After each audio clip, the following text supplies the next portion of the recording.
Kertanegara yang saat ini bimbang. Di hadapannya ada mantan patih Rogonoto dan patih penggantinya Kebo Anengah. Rogonoto berusaha mengingatkan sang raja tentang pengkhianatan yang mungkin terjadi dari dalam negeri, sementara ia sibuk memikirkan politik luar negerinya. Aku bermaksud mengirim utusan dalam sebuah ekspedisi yang bertujuan untuk menjalin hubungan persahabatan dengan negara-negara seberang di luar Pulau Jawa ini, guna menambah kekuatan Singosari dalam hal menghadapi ancaman dari bangsa asing seperti bangsa Tartar yang katanya kekuasaannya mulai merambah ke Jawa Dwipa. Aku tidak mau Singasari disuruh tunduk kepada penguasa asing itu, kata Kertanegara. Kertanegara memang terlihat cukup khawatir setelah apa yang dia lakukan terhadap utusan dari bangsa Mongol itu. Sementara itu, sang patih tua berpikir adanya kemungkinan balas dendam dari salah satu raja bawahan, yaitu Jayakatwang terhadap Singosari. Sudah agak lama Jayakatwang tak berkunjung ke Singosari, ucap sang bekas patih dalam Kidung Harsawijaya. Mantan patih itu merasa Jayakatwang bertingkah aneh dan sedang merencanakan sesuatu. Namun, patih Kebo Anengah punya pendapat yang berbeda. Ia berkata, semestinya Jayakatwang berutang budi pada Kertanegara.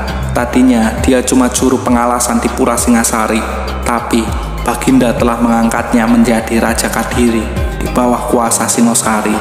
Patih Kebo Anengah berpendapat bahwa hal tersebut tidak mungkin terjadi, di mana posisi Jayakatwang saat ini pasti ia sangat berterima kasih kepada raja, dan ia berkata, atas semua itu beliau tak mungkin memberontak pemerintah yang mulia, kata Patih Kebo Anengah. Apalagi mengingat hubungan mereka, istri Jayakatwang adalah saudari dari Kertanegara. Saudara ipar Kertanegara ini juga rupanya masih sepupunya. Ditambah lagi, Jayakatwang kemudian berbesan dengan Kertanegara. Arda Raja yang adalah anak dari Jayakatwang diambil mantu oleh Kertanegara. Melihat itu, rasanya tak mungkin Jayakatwang akan melakukan pemberontakan kepadanya. Setelah berpikir tentang hal tersebut, Kertanegara pun merasa kemungkinan itu tak masuk akal. Ia menjadi tenang kembali setelah memikirkan hubungannya dengan Jayakatwang. Raja Kertanegara pun menolak pendapat bekas patih Rogonoto. Lalu ia segera menyiapkan rencananya mengirim utusan ke negeri Melayu untuk mengantar hadiah arca Amogapasa dalam usaha menjalin persahabatan dengan bumi Melayu yang disebut Ekspedisi Pamalayu.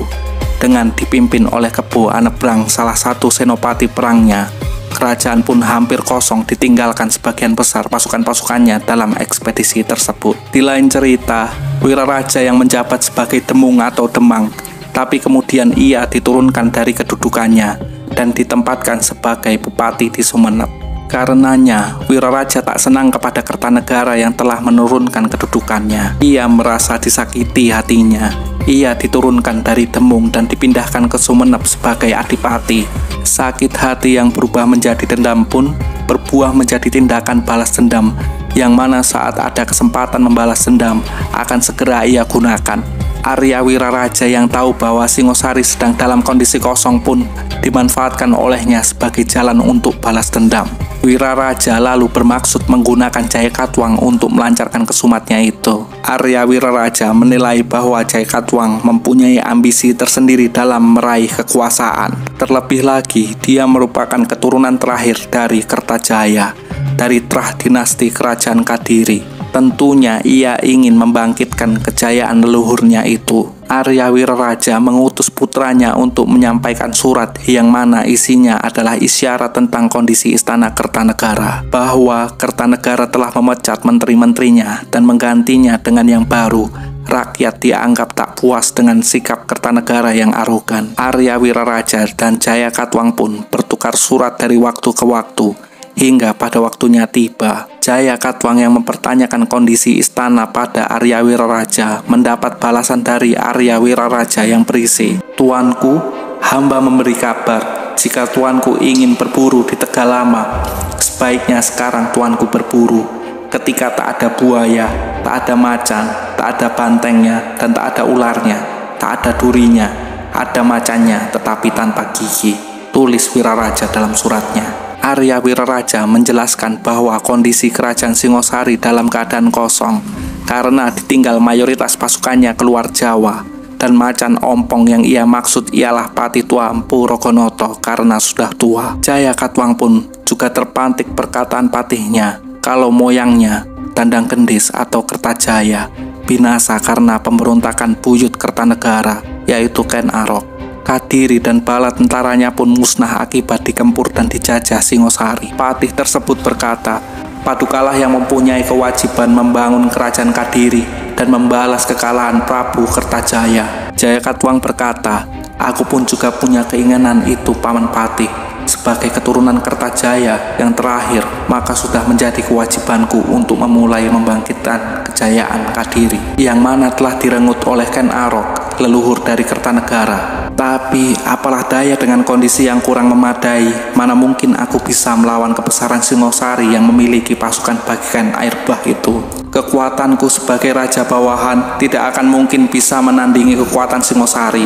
Lalu patihnya pun menjawab, namun sekarang keadaannya sudah lain Gusti. Mengetahui bahwa Singosari sekarang sedang dalam keadaan kosong karena ditinggal oleh sebagian besar pasukannya yang sedang dalam sebuah ekspedisi, seperti yang tertulis dalam surat Tuan Arya Wiraraja tersebut, maka kekuatan pasukan gelang-gelang saya kira sudah cukup, lebih dari cukup untuk melakukan serbuan terhadap Singosari. Mendengar pendapat dari para bawahannya, Jayakatwang pun semakin tidak ragu-ragu dalam mengambil keputusan. Lalu segera setelah membaca surat Wiraraja serta pendapat patihnya, Jayakatwang yang telah membulatkan tekad segera memerintahkan Patih Kebu Mundarang untuk membagi dua tentara Kadiri.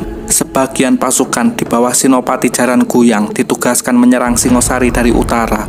Sisa pasukannya di bawah Patih Mundarang menyerang dari selatan. Setelah melakukan perencanaan militer, maka Jayakatwang berangkat untuk menyerang Tumapel atau Singosari. Pasukan yang menyerang Tumapel dari sebelah utara berangkat terlebih dahulu.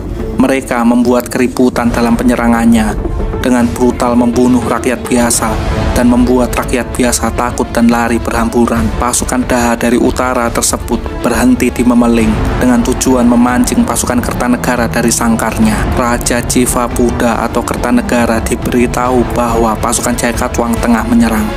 Namun Kertanegara tidak percaya. Ia berkata, tidak mungkin Jayakatwang berbuat begitu kepadaku karena dia mendapat kesenangan dariku. Lalu ditunjukkan orang-orang yang terluka sebagai bukti atas laporannya tersebut. Kertanegara yang melihat dengan mata kepalanya sendiri tersentak dan barulah percaya atas serangan yang terjadi. Maka ia memerintahkan Raden Wijaya untuk melawan musuh dari utara Singosari, diiringi oleh para perwira seperti Banyak Kapuk, Ronggolawe, Pedang, Sora, Dangdi, Gajah Pakon, Nambi, Peteng, serta prajurit-prajurit istimewa Kertanegara dikirim untuk menemani Raden Wijaya dengan tugas menumpas pasukan Jayakatwang. Mereka menangkis pasukan Jayakatwang dari utara dan serentak mereka mengamuk di medan pertempuran. Pasukan Jayakatwang dari utara pun berlari mundur dari serbuan serangan tersebut, namun dikejar oleh Raden Wijaya dan para pasukannya. Di lain sisi, dari selatan turunlah pasukan besar Jayakatwang bertolak belakang dengan pasukan yang dikirim dari utara. Mereka datang dengan diam-diam dan berhati-hati. Mereka datang dengan pasukan yang jauh lebih besar daripada pasukan dari utara dan bergerak dengan senyap. Para perwira terkemuka dari pasukan Jayakatwang yang menyerang dari selatan adalah Patih Kebu Mundarang, Pudot, dan Bowong. Mereka menyerang istana Singosari dengan ganas. Dengan secepat kilat, pasukan gelang-gelang merengsek masuk ke dalam istana. Mereka segera menyebar menyusuri lorong-lorong istana Singosari dan membabat setiap bertemu prajurit atau abdi Singosari. Pembantaian itu terjadi begitu cepat. Pasukan gelang-gelang seperti sudah tahu tugas mereka, yaitu membunuh siapapun yang ditemui. Saat pasukan yang dipimpin oleh Kebu Mundarang sampai di pusat istana, di mana Kertanegara sedang mengadakan upacara ritual keagamaan, saat mendengar suara derap dari ratusan pasukan gelang-gelang yang hendak menyerang, Kertanegara yang telah terdesak pun lalu keluar menghadapi serangan pasukan musuh itu. Akan tetapi, akhirnya ia bersama Empu Raghanata, Patih Kebu Anengah, Panji Agrageni, dan Wirakerti yang sudah tidak bisa berbuat banyak, akhirnya terbunuh. Mereka akhirnya tewas di tangan pasukan gelang-gelang. Maka dengan itu hancurlah Singosari malam itu.